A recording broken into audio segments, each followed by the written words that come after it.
ਸਨਮਾਨਯੋਗ ਗੁਰੂ ਪਿਆਰਿਓ, ਵਾਹਿਗੁਰੂ ਜੀ ਕਾ ਖਾਲਸਾ, ਵਾਹਿਗੁਰੂ ਜੀ ਕੀ ਫਤਿਹ।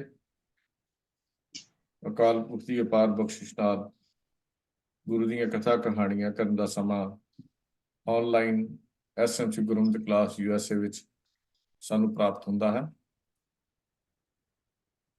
ਗੁਰਬਾਣੀ, ਇਤਿਹਾਸ, ਗੁਰੂ ਸਾਹਿਬਾਨ ਦੀਆਂ ਜੀਵਨੀਆਂ, ਸ਼ਹੀਦਾਂ ਦੇ ਦਿਹਾੜੇ, ਇਹ ਸਾਰੇ ਅਸੀਂ ਮੌਕੇ ਤੇ ਵਿਚਾਰਦੇ ਰਹਿੰਦੇ ਹਾਂ। ਆਪ ਜਾਣਦੇ ਹੋ ਕਿ ਹਫ਼ਤੇ ਨੂੰ ਸ਼ਹੀਦੀ ਹਫ਼ਤੇ ਦੇ ਨਾਮ ਨਾਲ ਵੀ ਯਾਦ ਕੀਤਾ ਜਾਂਦਾ ਹੈ। ਕਲਗੀਧਰ ਪਾਤਸ਼ਾਹ ਦੇ ਲਖਤੇ ਜਿਗਰ ਮਾਤਾ ਜੀ ਗੁਰੂ ਤੋਂ ਪਿਆਰੇ ਸਿੱਖ ਇਸ ਹਫ਼ਤੇ ਵਿੱਚ ਸ਼ਹੀਦੀਆਂ ਪ੍ਰਾਪਤ ਕੀਤੀਆਂ, ਜਿਹਨੂੰ ਅਸੀਂ ਸਾਕਾ ਚਮਕੌਰ, ਸਾਕਾ ਸਰਹੰਦ ਨਾਲ ਵੀ ਯਾਦ ਕਰਦੇ ਹਾਂ। ਇਹਨਾਂ ਦੀਆਂ ਗੱਲਾਂ ਕਹਾਣੀਆਂ ਵੀ ਅਸੀਂ ਕੀਤੀਆਂ। ਅੱਜ ਦਾ ਵਿਸ਼ਾ ਸਾਡਾ ਵੀਰ ਤੇਜਿੰਦਰ ਸਿੰਘ ਜੀ ਨੇ ਨਿਭਾਉਣਾ ਸੀ, ਪਰ ਕੁਝ ਕਾਰਨਾਂ ਕਰਕੇ ਉਹ ਲੇਟ ਹਨ। ਅਸੀਂ ਗੁਰੂ ਤੇਗ ਬਹਾਦਰ ਸਾਹਿਬ ਦੀ ਸ਼ਹਾਦਤ ਦੀ ਗੱਲ ਪਿਛਲੇ ਹਫ਼ਤਿਆਂ ਵਿੱਚ ਆਰੰਭ ਕੀਤੀ ਹੈ। 2 ਲੈਕਚਰ ਅਸੀਂ ਸੁਣੇ ਸਨ ਗੁਰੂ ਤੇਗ ਬਹਾਦਰ ਸਾਹਿਬ ਦੇ ਜੀਵਨ ਬਾਰੇ ਤੇ ਸ਼ਹਾਦਤ ਬਾਰੇ। ਉਹਦੇ ਵਿੱਚੋਂ ਸਾਨੂੰ ਇੱਕ ਕੁਐਸਚਨ ਵੀ ਆਇਆ ਸੀ ਕਿ ਭਾਈ ਮਤੀ ਦਾਸ ਜੀ ਦਾ ਸੰਸਕਾਰ ਕਿਵੇਂ ਕੀਤਾ ਗਿਆ, ਜਿਹਦਾ ਕਿ ਜਵਾਬ ਸਾਡੇ ਕੋਲ ਨਹੀਂ ਮਿਲਿਆ। ਅਸੀਂ ਬੇਨਤੀ ਵੀ ਕੀਤੀ ਸੀ ਸਰੋਤਿਆਂ ਵਿੱਚੋਂ ਵੀ ਕਿਸੇ ਕੋਲ ਵੀ ਇਹਦਾ ਜਵਾਬ ਹੋਵੇ ਜਾਂ ਕਿਸੇ ਨੂੰ ਕੋਈ ਇਹਦਾ ਮੈਟਰ ਮਿਲਦਾ ਹੋਵੇ, ਉਹ ਸਾਡੇ ਨਾਲ ਸਾਂਝਾ ਕੀਤਾ ਜਾਵੇ। ਪਰ ਸਾਨੂੰ ਇਤਿਹਾਸਕ ਸਰੋਤਾਂ ਵਿੱਚੋਂ ਕਿਤੇ ਵੀ ਇਹ ਜਾਣਕਾਰੀ ਪ੍ਰਾਪਤ ਨਹੀਂ ਹੋਈ। ਭਾਈ ਮਤੀ ਦਾਸ ਜੀ ਸ਼ਹੀਦ ਕਰਨ ਵਾਲੇ ਪਹਿਲੇ ਗੁਰੂ ਪਿਆਰੇ ਗੁਰਸਿੱਖ ਸਨ। ਗੁਰੂ ਤੇਗ ਬਹਾਦਰ ਦੇ ਸਾਹਮਣੇ ਉਹਨਾਂ ਨੂੰ ਸ਼ਹੀਦ ਕੀਤਾ ਗਿਆ। ਉਹਨਾਂ ਦੀ ਸ਼ਹਾਦਤ ਦੇ ਕਮਾਲ ਦੀ ਸ਼ਹਾਦਤ ਹੈ, ਆਪ ਸਾਰੇ ਜਾਣਦੇ ਹੋ। ਜਦੋਂ ਉਹਨਾਂ ਨੂੰ ਸ਼ਹੀਦ ਕਰਨ ਵਾਲੇ ਆਖਰੀ ਖਾਸ ਪੁੱਛੀ, ਉਹਨਾਂ ਦਾ ਜਵਾਬ ਬੜਾ ਕਮਾਲ ਦਾ ਸੀ। ਕਹਿਣ ਲੱਗੇ, ਮੇਰਾ ਮੂੰਹ ਉਸ ਪਿੰਜਰੇ ਵੱਲ ਕਰ ਦੇਣਾ ਜਿਸ ਪਿੰਜਰੇ ਵਿੱਚ ਮੇਰੇ ਗੁਰਦੇਵ ਪਿਤਾ ਗੁਰੂ ਤੇਗ ਬਹਾਦਰ ਸਾਹਿਬ ਨੂੰ ਕੈਦ ਕਰਕੇ ਰੱਖਿਆ ਹੋਇਆ, ਤਾਂ ਕਿ ਮੈਂ ਆਖਰੀ ਸਮੇਂ ਵੀ ਆਪਣੇ ਗੁਰਦੇਵ ਦੇ ਦਰਸ਼ਨ ਕਰ ਲਵਾਂ। ਤਾਂ ਇਹ ਪਿਆਰ ਹੈ ਗੁਰੂ ਤੇ ਸਿੱਖ ਦਾ। ਉਸ ਤੋਂ ਬਾਅਦ ਭਾਈ ਦਿਆਲਾ ਜੀ, ਫਿਰ ਭਾਈ ਸਤੀ ਦਾਸ ਜੀ, ਤੇ ਫਿਰ ਗੁਰੂ ਤੇਗ ਬਹਾਦਰ ਸਾਹਿਬ ਜੀ ਨੂੰ ਸ਼ਹੀਦ ਕੀਤਾ ਜਾਂਦਾ ਨਵੰਬਰ 1675 ਦੇ ਵਿੱਚ।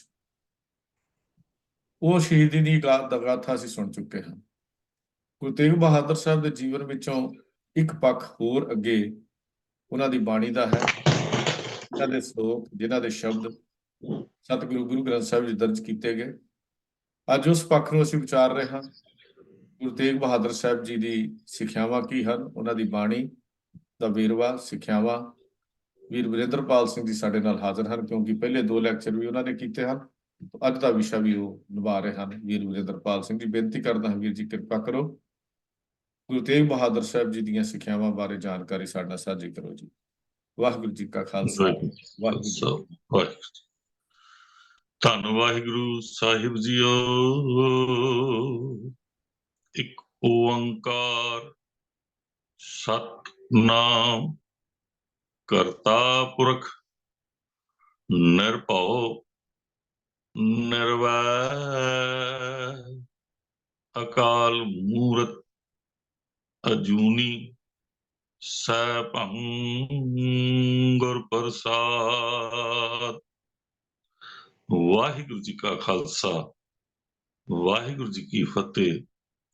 ਸਾਰੇ ਵੀਰਾਂ ਭੈਣਾਂ ਨੂੰ ਜੋ ਸਤਸੰਗ ਦੇ ਤੌਰ ਤੇ ਗੁਰਮਤਿ ਕਲਾਸ ਵਿੱਚ, ਜੂਮ ਕਲਾਸ ਵਿੱਚ ਸਿੱਖ ਮਿਸ਼ਨਰੀ ਕਾਲਜ ਦੇ USA ਦੇ ਇਸ ਵਿੱਚ ਹਾਜ਼ਰ ਹਨ। ਅਸੀਂ ਪਹਿਲਾਂ ਵਿਚਾਰਿਆ ਹੈ ਗੁਰੂ ਪਾਤਸ਼ਾਹ ਜੀ ਦੇ ਸ਼ਹਾਦਤ ਤੇ ਪਹਿਲਾਂ ਹਾਲਾਤਾਂ ਤੇ ਉਹਨਾਂ ਦੀਆਂ ਗ੍ਰਿਫਤਾਰੀਆਂ ਤੇ, ਉਸ ਤੋਂ ਉਪਰੰਤ ਉਹਨਾਂ ਦੀ ਸ਼ਹੀਦੀ ਦੇ ਵੱਖ-ਵੱਖ ਵਿਸ਼ੇ ਸਾਡੇ ਸਾਹਮਣੇ ਕਿਸ ਤਰ੍ਹਾਂ ਆਉਂਦੇ ਹਨ। ਕਈ ਭੁਲੇਖੇ ਹਨ ਗੁਰੂ ਤੇਗ ਬਹਾਦਰ ਪਾਤਸ਼ਾਹ ਜੀ ਦੇ ਜੀਵਨ ਤੇ, ਕਿਉਂਕਿ ਆਮ ਪ੍ਰਚਾਰਕ ਗਾਹੇ ਬਗਾਹੇ ਸੁਣੀਆਂ ਸੁਣਾਈਆਂ ਜਾਂ ਉਹਨਾਂ ਲਿਖਤਾਂ ਨੂੰ ਪੜ੍ਹਦੇ ਹਨ ਜਿਨ੍ਹਾਂ ਵਿੱਚ ਕੋਈ ਖੋਜ ਨਹੀਂ ਕੀਤੀ ਗਈ, ਕੋਈ ਰਿਸਰਚ ਨਹੀਂ ਕੀਤੀ ਗਈ, ਜਿਸ ਕਾਰਨ ਵਕਤ ਦੇ ਰਾਜਿਆਂ ਨੇ ਤੇ ਧਾਰਮਿਕ ਜਿਹੜੇ ਅਖੌਤੀ ਧਾਰਮਿਕ ਆਗੂ ਸਨ, ਜਿਨ੍ਹਾਂ ਨੂੰ ਗੁਰੂ ਨਾਨਕ ਦੀ ਵਿਚਾਰਧਾਰਾ ਪਸੰਦ ਨਹੀਂ ਸੀ, ਉਹਨਾਂ ਨੇ ਜੋ ਵਿੱਚ ਮਿਲਗੋਬਾ ਕੀਤਾ ਹੈ, ਉਸੇ ਨੂੰ ਅੱਗੇ ਪ੍ਰਚਾਰੀ ਜਾ ਰਹੇ ਹਨ।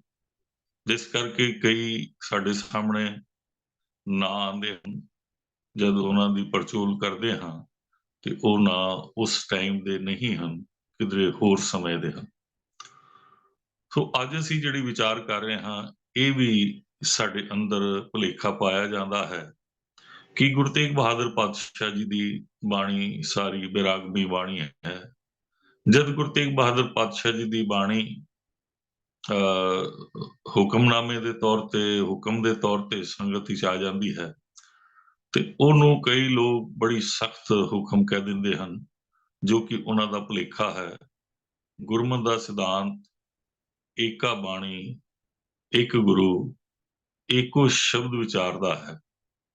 ਉਸੇ ਵਿੱਚ ਇੱਕ ਓੰਕਾਰ ਤੋਂ ਲੈ ਕੇ ਤਨ ਮਨ ਥੀਵੇ ਹਰਿਆਂ ਤੱਕ ਪੂਰਨ ਤੌਰ ਤੇ ਇੱਕ ਹੀ ਸਿਧਾਂਤ ਵਰਤ ਰਿਹਾ ਹੈ, ਜਿਹੜਾ ਗੁਰੂ ਨਾਨਕ ਸਤਿਗੁਰੂ ਜੀ ਨੇ ਸਾਨੂੰ ਪਹਿਲੇ ਜਾਮੇ ਦਿੱਤਾ ਹੈ। ਉਹੀ ਸਿਧਾਂਤ ਗੁਰੂ ਤੇਗ ਬਹਾਦਰ ਪਾਤਸ਼ਾਹ ਜੀ ਨੇ ਆਪਣੀ ਬਾਣੀ ਸਾਨੂੰ ਬਖਸ਼ਿਆ ਹੈ। ਸੋ ਇਹ ਨਹੀਂ ਕਿਹਾ ਜਾ ਸਕਦਾ ਤੇ ਇਹ ਵੀ ਨਹੀਂ ਸਮਝਿਆ ਜਾ ਸਕਦਾ ਕਿ ਗੁਰੂ ਨਾਨਕ ਸਾਹਿਬ ਪਹਿਲੇ ਜਾਮੇ 'ਚ ਕੁਝ ਹੋਰ ਕਹਿ ਰਹੇ ਨੇ ਤੇ ਨੌਵੇਂ ਜਾਮੇ 'ਚ ਕੁਝ ਹੋਰ ਕਹਿ ਰਹੇ ਨੇ। ਇਸਨਾਂ ਭੁਲੇਖਿਆਂ ਨੂੰ ਜਦ ਤੱਕ ਅਸੀਂ ਪੂਰਨ ਤੌਰ ਤੇ ਗੁਰਬਾਣੀ ਦੀ ਨਜ਼ਰੀਏ ਦੇ ਨਾਲ ਔਰ ਸਿੱਖੀ ਸਿੱਖਿਆ ਗੁਰੂ ਵਿਚਾਰ ਦੀ ਫਿਲਾਸਫੀ ਦੇ ਨਾਲ ਨਹੀਂ ਸਮਝਦੇ ਤੇ ਸਾਡੇ ਭੁਲੇਖੇ ਦੂਰ ਨਹੀਂ ਹੋ ਸਕਦੇ। ਇਹ ਭੁਲੇਖੇ ਵੱਧਦੇ ਹੀ ਜਾਣਗੇ, ਕਿਉਂਕਿ ਹਰ ਇੱਕ ਬੁਲਾਰਾ, ਹਰ ਇੱਕ ਸਟੇਜ ਤੇ ਬੋਲਣ ਵਾਲਾ ਜਾਂ ਤੇ ਸੁਣੀ ਸੁਣਾਈ ਗੱਲ ਕਰਦਾ ਹੈ, ਜਾਂ ਉਹ ਉਹਨਾਂ ਪੁਸਤਕਾਂ ਦਾ ਸਹਾਰਾ ਲੈਂਦਾ ਹੈ ਜਿਨ੍ਹਾਂ ਵਿੱਚ ਮਿਲਗੋਬੇ ਹਨ, ਉਹਨਾਂ ਦੀ ਖੋਜ ਨਹੀਂ ਕੀਤੀ ਜਾ ਰਹੀ। ਸੋ ਇਹ ਕਾਰਨ ਹਨ ਜਿਨ੍ਹਾਂ ਕਰਕੇ ਅਸੀਂ ਸਤਿਗੁਰੂ ਗੁਰੂ ਤੇਗ ਬਹਾਦਰ ਪਾਤਸ਼ਾਹ ਭਾਵ ਕਹਿਣ ਦਾ ਹੈ ਗੁਰੂ ਨਾਨਕ ਸਾਹਿਬ ਜੀ ਪਾਤਸ਼ਾਹ ਜੀ ਦੇ ਨਵੇਂ ਜਾਮੇ ਬਾਰੇ ਬਹੁਤ ਸਾਰੇ ਭੁਲੇਖੇ ਪ੍ਰਚਾਰੇ ਗਏ। ਉਹਨਾਂ ਦੇ ਕਾਰਨ ਵੀ ਸਨ, ਕਿਉਂਕਿ ਸਰਕਾਰਾਂ ਜਿਹੜੀਆਂ ਇਹ ਨਹੀਂ ਚਾਹੁੰਦੀਆਂ ਸਨ ਕਿ ਜਿਹੜੀ ਕੁਕਰਮ ਉਹਨਾਂ ਨੇ ਕੀਤੇ ਹਨ, ਜਿਹੜੇ ਉਹਨਾਂ ਨੇ ਧਰਮ ਤੋਂ ਉਲਟ ਕਾਰਜ ਕੀਤੇ ਹਨ, ਆਪਣੀਆਂ ਵੀ ਧਾਰਮਿਕ ਪੁਸਤਕਾਂ ਤੋਂ ਉਲਟ ਕਾਰਜ ਕੀਤੇ ਹਨ, ਉਹਨਾਂ ਤੇ ਪਰਦਾ ਪਾਣ ਕਰਕੇ ਕਰਨ ਵਾਸਤੇ ਅਤੇ ਜਿਨ੍ਹਾਂ ਦਾ ਜਿਹੜਾ ਹੈ ਬਾਜ ਉਖੇੜਿਆ ਹੈ ਗੁਰੂ ਨਾਨਕ ਸਤਿਗੁਰੂ ਪਾਤਸ਼ਾਹ ਨੇ ਆਪਣੇ 10 ਜਾਮਿਆਂ 'ਚ ਤੇ ਗੁਰੂ ਗ੍ਰੰਥ ਸਾਹਿਬ ਰਾਹੀਂ, ਉਹ ਨਹੀਂ ਚਾਹੁੰਦੇ ਕਿ ਇਹ ਭਰਮ ਭੁਲੇਖੇ, ਜਾਤ ਪਾਤ, ਨਸਲੀ ਵਿਤਕਰੇ, ਘਿਰਨਾ ਤੇ ਧਰਮ ਦੀ ਉੱਚ ਨੀਚ, ਅਮੀਰੀ ਗਰੀਬੀ ਦੇ ਭੁਲੇਖੇ ਦੂਰ ਹੋਣ, ਇਕਸਾਰਤਾ ਹੋਵੇ, ਇੱਕੋ ਰੱਬ ਦੀ, ਇੱਕ ਪਰਮਾਤਮਾ ਦੀ ਗੱਲ ਹੋਵੇ। ਗੁਰੂ ਤੇਗ ਬਹਾਦਰ ਪਾਤਸ਼ਾਹ ਜੀ ਦੇ ਉਪਦੇਸ਼ਾਂ ਨੂੰ ਜੇ ਬੜੇ ਧਿਆਨ ਦੇ ਨਾਲ ਤੁਸੀਂ ਵਿਚਾਰਨਾ ਕਰੋ ਤੇ ਤੁਹਾਡੇ ਸਾਹਮਣੇ ਬਹੁਤ ਖੂਬਸੂਰਤ ਤਰੀਕੇ ਨਾਲ ਗੁਰਬਾਣੀ ਦੀ ਸਮੁੱਚੀ ਵਿਚਾਰ ਜਿਹੜੀ ਹੈ ਉਹ ਸਾਹਮਣੇ ਆ ਜਾਂਦੀ ਹੈ।